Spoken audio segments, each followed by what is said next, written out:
La Voz de América presenta. Estados Unidos pide a Venezuela una ruta electoral garantizada para aliviar sanciones. Cámara Baja de Estados Unidos prepara votos sobre ayuda a Israel y Ucrania tras meses de dilaciones. Crimen organizado copa la agenda de la jefa del Comando Sur estadounidense durante visita a Guatemala. Y Ecuador paraliza la actividad laboral para combatir la crisis energética.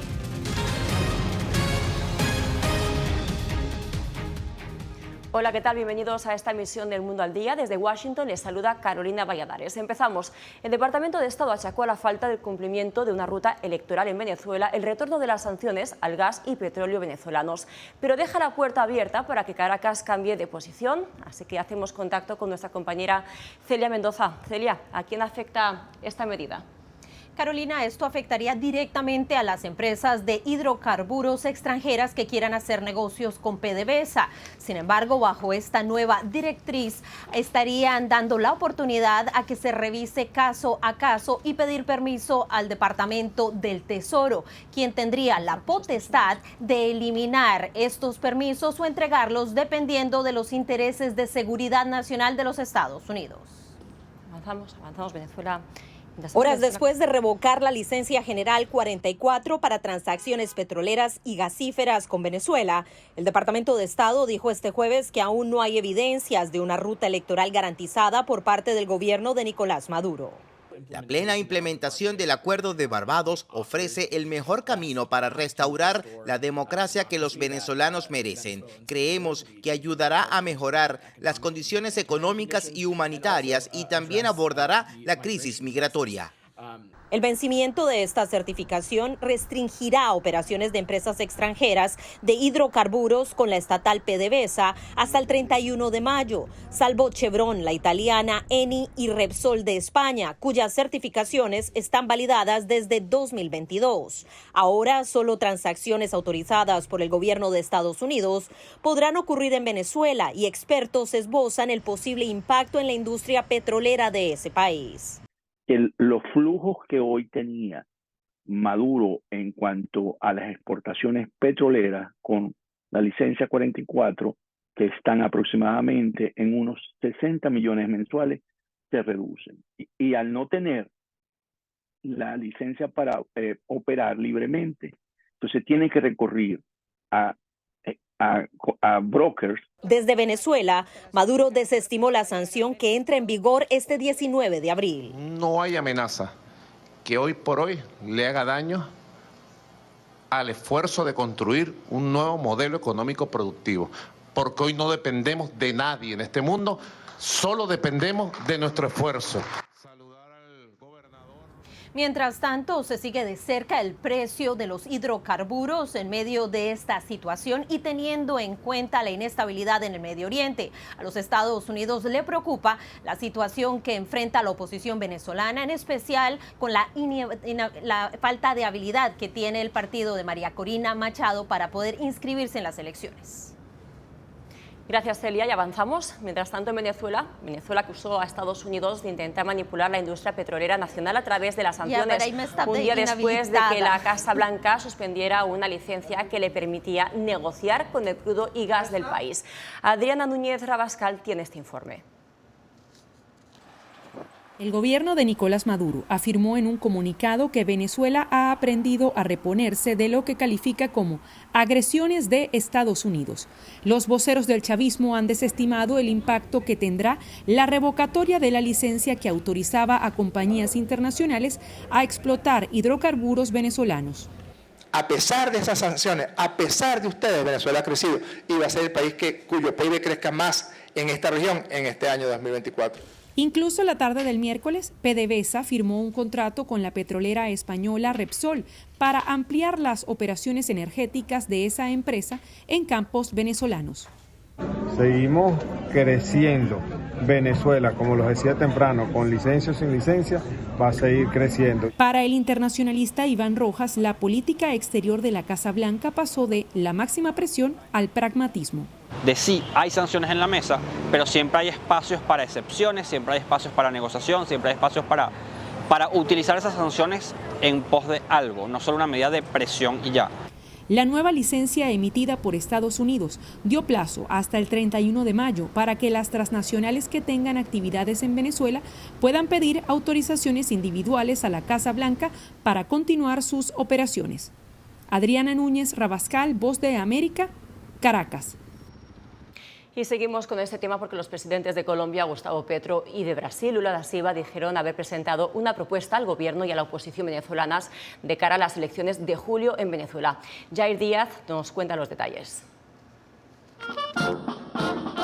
Luego del encuentro entre el presidente colombiano Gustavo Petro y su homólogo brasileño Lula da Silva, ambos mandatarios propusieron al mandatario venezolano Nicolás Maduro y a la oposición en ese país celebrar un plebiscito para comprometerse a garantizar la seguridad de quien pierda en las próximas elecciones presidenciales en Venezuela. Que garantice un pacto democrático para cualquiera que pierda en esas justas electorales, certeza y seguridad sobre su vida, sobre sus derechos, sobre las garantías políticas que cualquier ser humano debe tener en su respectivo país. En lo que dependa de Colombia y de Brasil, este continente continuará siendo una zona de paz, porque tan solo la paz trae el progreso. Hasta el momento, desde el Palacio de Miraflores no ha habido respuesta alguna.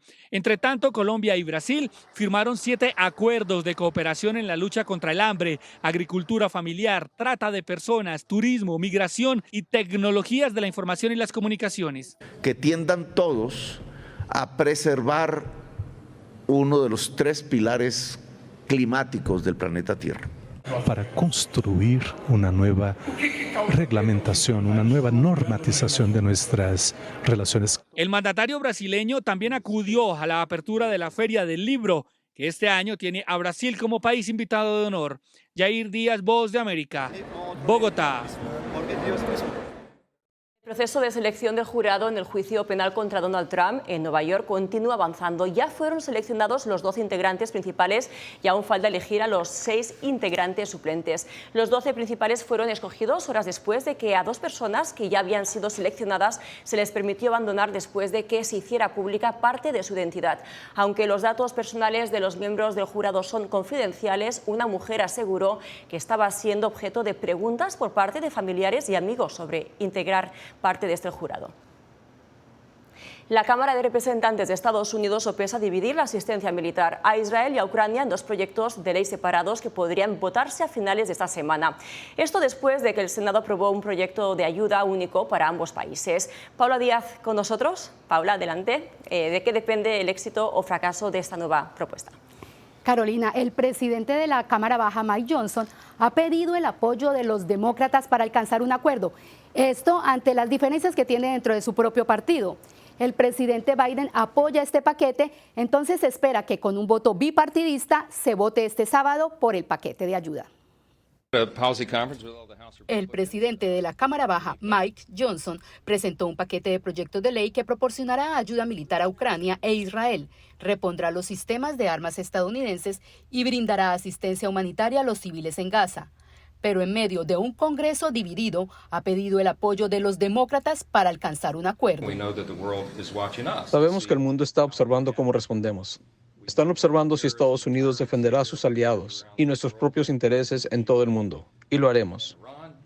La ayuda estadounidense se ha retrasado ante las objeciones del ala más conservadora sobre un proyecto de ley bipartidista de $95.000 millones aprobado por el Senado en febrero, incluidos $14.000 millones para Israel y $60.000 millones para Ucrania. 3 de los 4 proyectos de ley propuestos por Johnson cubrirían Ucrania, Israel y el Indo-Pacífico. Pero esta decisión de Johnson podría costarle el puesto. La representante republicana de Georgia, Marjorie Taylor Greene, amenaza con presionar para destituirlo. Ahora le está diciendo a Estados Unidos y a los votantes republicanos que destinará dinero a Ucrania por $60.000 millones, supuestamente desglosados para hacerlo más atractivo de alguna manera.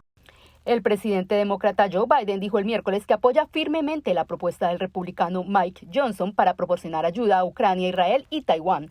El secretario de Estado Antony Blinken instó a la Cámara de Representantes a aprobar la ayuda militar a Ucrania.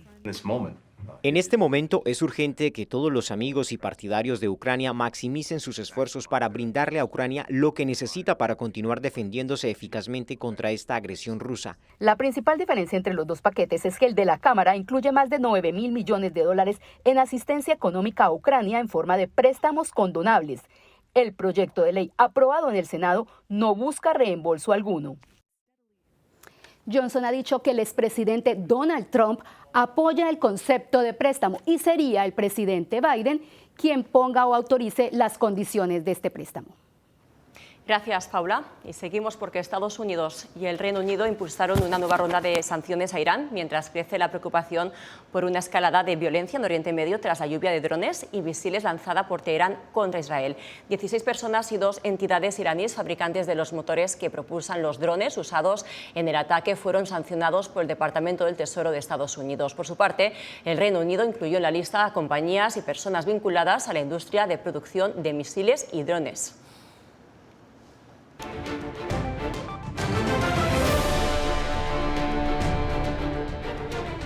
Mientras la policía busca evitar que migrantes sin permiso de trabajo vendan en mercancías en las calles de Queens, Nueva York, activistas y el propio alcalde aseguran que la crisis migratoria se sigue agravando.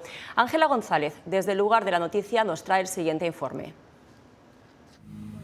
Migrantes que buscan ganarse la vida volvieron a estas calles de Queens tratando de vender mercancía, después de que a algunos le fueran confiscados sus productos en 2 redadas policiales. Sí, se les llevaron la mercancía, pobrecitos. Ellos están vendiendo su mercancía, no es mercancía robada, ¿ves? Sino que ellos hacen su negocio y ya ni la gente que a veces anda vendiendo cosas robadas y no les dicen nada. Fuera de cámara, algunos vendedores dijeron que consiguen la mercancía comprándola más barata o en iglesias o donaciones. El alcalde de la ciudad culpó al gobierno federal por no acelerar los permisos de trabajo. Algunos de los problemas que enfrentamos son consecuencia de la llegada de miles de personas a nuestra ciudad y decirles que no pueden trabajar. Activistas abogan por una ley que mejore las condiciones de los recién llegados. Y es precisamente que ellos puedan tener sus permisos de trabajo y su Social Security, que es lo que les permite vivir con medianamente dignidad dentro del país en igual de condiciones. En esta área de Queens, la policía realizó en enero otra redada contra la prostitución. Creo que debe ser lo correcto, porque a veces estoy ubicado por un sitio adecuado para eso también, y por otra parte, en cambio, sí es necesario también que tratamos de salir adelante, sea como sea. El área permanece con más vigilancia policial y muchos de los vendedores, incluso con licencia, dicen que se les ha dificultado más poder salir a trabajar. Ángela González, Voz de América, Nueva York. Las amenazas a la seguridad de los países del hemisferio occidental y el combate a las organizaciones criminales fueron los temas prioritarios durante la visita de la jefa del Comando Sur de Estados Unidos a Guatemala. Eugenia Sagastume tiene este reporte.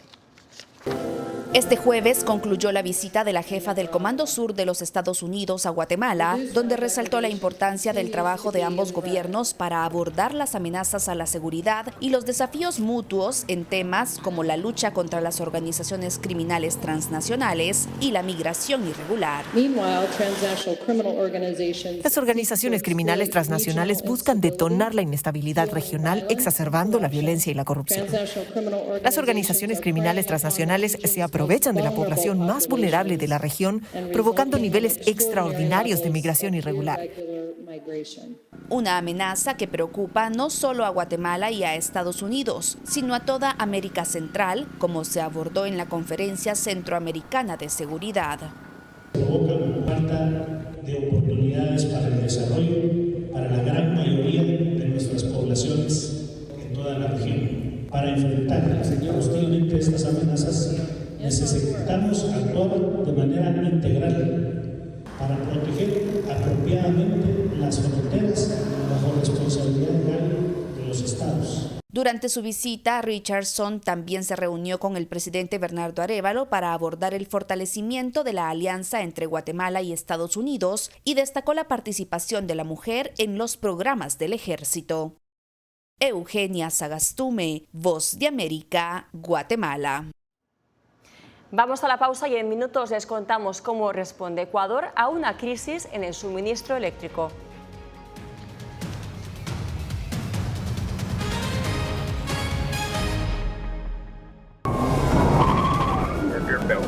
lucha diaria en el corazón de la crisis migratoria. Un negocio multimillonario que explota sin piedad la vulnerabilidad de miles de migrantes. Es solo por el dinero, realmente no me importa. Un documento periodístico que se introduce en las entrañas de la lucha de las autoridades tejanas contra la industria criminal del tráfico de migrantes. Tras las huellas del coyote, tráfico migratorio en Texas. Muy pronto, en todas las plataformas de La Voz de América. Hola, soy Natalí Salas Guaitero, conductora de La Voz de América. Desde pequeña desarrollé un gran deseo por darle voz a aquellos que son invisibles por una u otra razón. Ya ha sido reforzada. Me enorgullece ser parte de La Voz de América, un equipo en el que la ética y la búsqueda de la verdad siempre son el norte. Ser periodista es una gran responsabilidad porque somos defensores de principios de libertad y para mantenerlos, la prensa libre importa.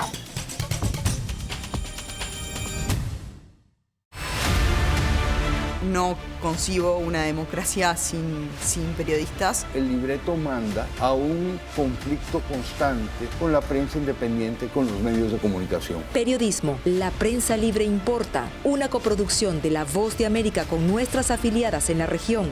Se ejerció esta profesión con mucho miedo. ¿Cuántos periodistas van muertos ya? Por decir la verdad.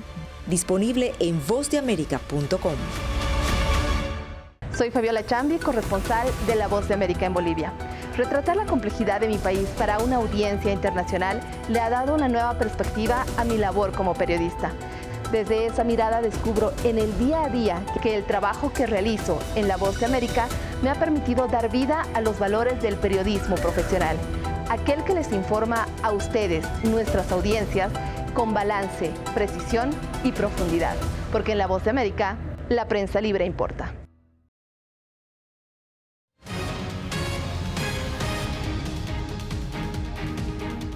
Ecuador inició este jueves la primera de 2 jornadas sin actividad laboral dispuestas por el presidente Daniel Noboa debido a una severa crisis energética. Desde Quito, Néstor Aguilera nos cuenta. ¿De qué se trata? Al igual que muchos ecuatorianos, Marisol Quintero sufrió los efectos de los apagones que han golpeado al país esta semana hasta por 8 horas diarias. En el primer día de la suspensión de la jornada de trabajo para los sectores público y privado y las actividades estudiantiles, explicó que sus ventas bajaron a menos de la mitad. Promedio, ¿cuántos almuerzos vende diarios? 50, 70.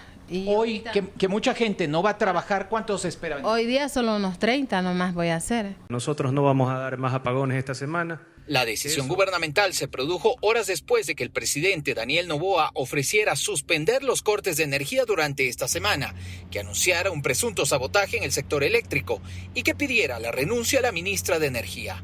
En su lugar encargó la cartera de Estado al ministro de Obras Públicas, quien atribuyó esta nueva crisis a varios factores. Entre ellos temas administrativos, climáticos, de planificación y de corrupción histórica. Jorge Luis Hidalgo es consultor en temas eléctricos. Cuestiona, entre otros factores, la compra de energía a Colombia a precios muy altos, la falta de decisión del gobierno para eliminar subsidios a grandes empresas, generando menos recaudación, lo que impide realizar inversiones urgentes. En medio de la crisis, cuando usted ve que estamos, se escucha motores a diésel, que es diésel importado y subsidiado, ya Colombia no nos vende electricidad, hay apagones. El día de hoy les vendemos a las mineras a 5 centavos el kilovatio hora. ¿Usted cree que eso es sostenible? La crisis también se agudizó luego de conocerse que uno de los principales embalses que abastece al país se encuentra casi seco. Néstor Aguilera, Voz de América, Quito. Hacemos otra pausa y en segundos el presidente de El Salvador busca talento extranjero que venga al país. A cambio les ofrece la nacionalidad.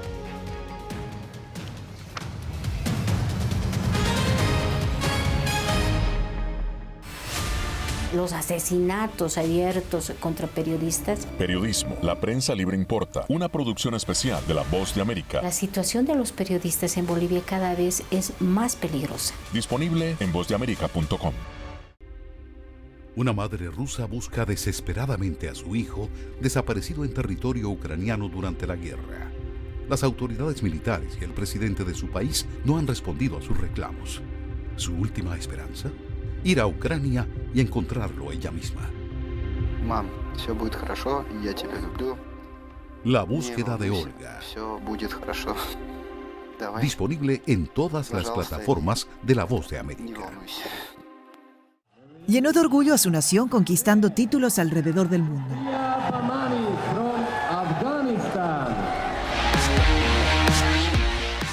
Sin embargo, como mujer que desafía las expectativas de género en Afganistán, su vida, triunfos y carrera están ahora en grave peligro. Rompiendo un tabú.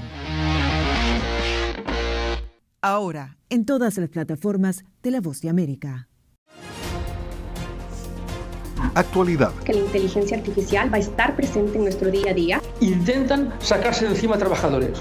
Análisis. El cambio climático está teniendo muchísimos impactos que afecta siempre a los más vulnerables. La región necesita ayuda. Debate. Proteger a las escuelas con armamentos. Es una total ridiculez, es algo inverosímil. Con la información más allá de los titulares. Todas las semanas por La Voz de América. Desde Washington, le saluda Gonzalo Abarca. La intolerancia es una característica, no la excepción. Periodismo. La prensa libre importa. Una coproducción de La Voz de América y CDN. No puedo mirar hacia otra parte cuando veo lo que está ante mis ojos. Disponible en vozdeamerica.com.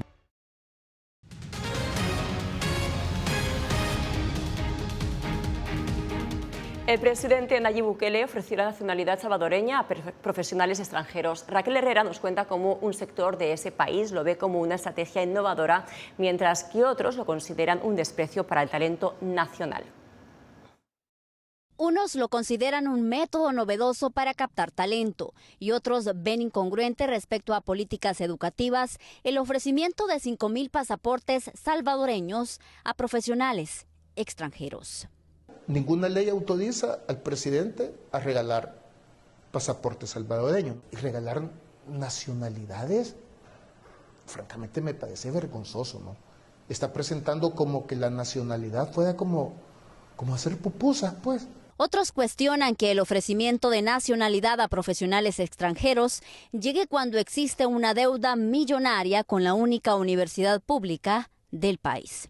Tener a la universidad casi cerrada, por no decirlo cerrada, es una muestra del desinterés en el tema educativo y no me extraña, no hay un interés de este gobierno claro en estimular la investigación, la ciencia. También hay quienes justifican la medida. Dada una situación como la que tenemos, que ha habido una importante fuga de cerebros por muchos años, y hay una deficiencia en la formación de nuevos, pues parece una solución adecuada. El año pasado, el Congreso reformó la ley de migración para acelerar la naturalización de quienes apoyen programas de desarrollo económico y social a través de la donación de bitcoins. Raquel Herrera, Voz de América, San Salvador. Hace 100 años, los inmigrantes que llegaban a los Estados Unidos simplemente tenían que dar su nombre, ocupación y puerto de origen. Lisandra Díaz nos cuenta qué experimentaban los inmigrantes en la isla Ellis, un centro de inmigración que funcionó durante más de 62 años. La migración es parte de la experiencia estadounidense y durante décadas los inmigrantes ingresaron a Estados Unidos a través de la isla conocida en inglés como Ellis Island, en el puerto de Nueva York. Revisaron tu salud, luego hicieron una serie de 20 preguntas y estas cambiaron con los años. A principios del siglo XX, la isla Ellis era el centro de inspección de inmigrantes más activo de Estados Unidos. Durante su funcionamiento de 1892 a 1954, más de 12 millones de inmigrantes entraron a Estados Unidos. En aquel entonces, rara vez pasaban más de unas pocas horas entrando a Estados Unidos y respondían algunas preguntas que cambiaron con el tiempo. Durante los años más activos, los anarquistas eran una gran preocupación. Anarquistas que vienen de Europa a este país. Entonces, una de las preguntas sería, ¿es usted anarquista? Hasta la década de 1880 era realmente sencillo. Sí, llegabas aquí, podías solicitar la ciudadanía. Pero con el tiempo, el proceso se volvió más complicado. En 1924 agregaron cuotas para diferentes grupos y luego en 1965 las quitaron, pero después de eso se requiere mucho más papeleo. Así que ese es realmente el comienzo de la era de la inmigración moderna. A principios de siglo, solo alrededor del 2% de los inmigrantes que llegaban no lograban entrar. Si bien el proceso es ahora más engorroso, Estados Unidos sigue siendo el principal destino de los inmigrantes en el mundo. Lisandra Díaz Blanco, Voz de América. Otra pausa, ya regresamos con una historia de amor y perseverancia con el desierto de Sonora, México, como escenario de fondo.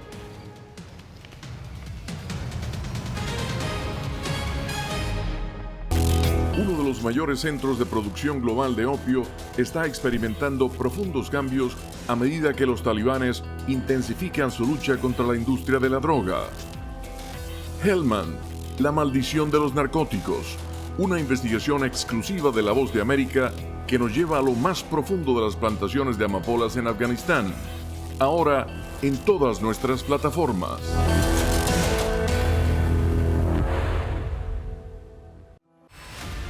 Decir que son fauna. Periodismo, La Prensa Libre Importa, una coproducción de La Voz de América y Teletica. Atentados directos contra los medios de comunicación. Disponible en vozdeamerica.com.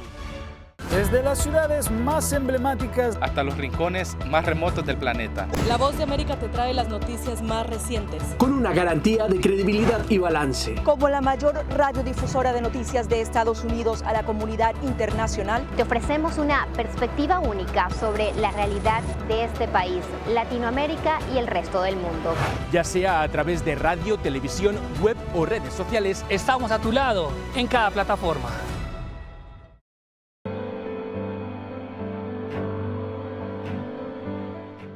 Motivado por la defensa de la libertad y la democracia en el mundo, este estadounidense dejó todo y se marchó a Ucrania para hacer un trabajo humanitario arriesgando su vida, transportando suministros, alimentos y medicinas a los territorios del este de Ucrania, bajo asedio. Aquí para ayudar. Disponible en todas las plataformas de La Voz de América. Siento miedo de ejercer periodismo. Periodismo.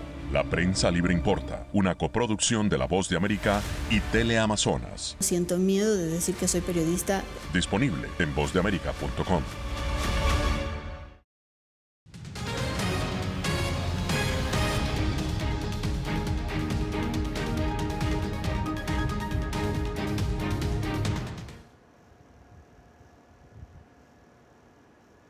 Un joven colombiano jamás imaginó que el amor lo llevaría al desierto de Sonora, en México, donde ha tenido que luchar para que las empanadas que vende sean aceptadas por los lugareños. Rubén Pereira nos preparó esta singular historia de amor y perseverancia.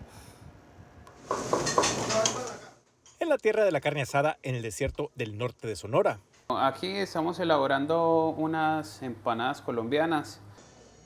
Miguel Ángel, originario de Medellín, Colombia, se ha abierto paso con sus empanadas paisas. Realmente las ha tenido que mexicanizar con más tomate, un toque de chile y cebolla para que sean aceptadas. Y al principio fue de picar piedra porque la gente no conocía la empanada, creían que eran dulces o de cajeta y pues yo les decía que no, que las probaran. Hace casi 4 años, Miguel llegó a Caborca, Sonora tras conocer a su ahora esposa por Instagram. Empezó vendiendo sus empanadas en la calle y poco a poco fue ganándose el paladar y el corazón de los caborquenses, hasta que pudo abrir su restaurante, El Parcero. La verdad están muy buenas y es una opción pues diferente a lo que normalmente estamos acostumbrados, como nos mencionas. De la carne asada, pues tenemos este otro platillo. La mamá de Miguel Ángel, en Medellín, aunque lo extraña, se siente orgullosa por la perseverancia de su hijo. En medio de su esfuerzo ha querido salir adelante con su venta de comida colombiana en nuevos territorios y eso me pone muy contenta. Miguel piensa en grande, su sueño es expandir su negocio y en un futuro tener su franquicia de restaurantes tanto en México, Estados Unidos y Colombia. Y siempre agradecido con Caborca, Sonora, donde no solo encontró una fuente de ingresos, sino también una familia. Hay que comportarse bien siempre y tratar de hacerle el bien a los demás, nunca el mal. Y pues yo creo que ahí está la clave. Rubén Pereira, Voz de América, Phoenix, Arizona. Y este que verán ahora es Benja, una cría de rinoceronte de 100 kilos de peso, nacida en el zoológico londinense de Whitesnake hace apenas 6 semanas. A pesar de su corta edad, ya corretea bajo el sol y juega con otros rinocerontes bajo la protección de su madre. Los rinocerontes blancos, como Benja, enfrentan amenazas de caza furtiva y pérdida de su hábitat en Sudáfrica. Así, con esas imágenes nos despedimos de esta emisión del Mundo al Día. Que tengan un feliz día.